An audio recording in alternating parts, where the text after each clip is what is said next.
गायन्ति यं सामगाः ध्यानावस्थितगतेन मनसा पश्यन्ति यं योगिनो यशान्तन्न विदुःसुरासुरगणा देवाय तस्मै नमः।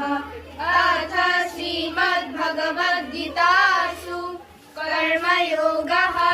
श्रीभगवानुवाच कर्मजं बुद्धियुक्ता हि फलं त्यक्त्वा मनीषिणः जन्मबन्धनविनिर्मुक्ताः पदं गच्छन्तः नामयम् विहाय कामान्य सर्वान् पुमान् चरति निष्क्रियः निर्ममो निरहङ्कारः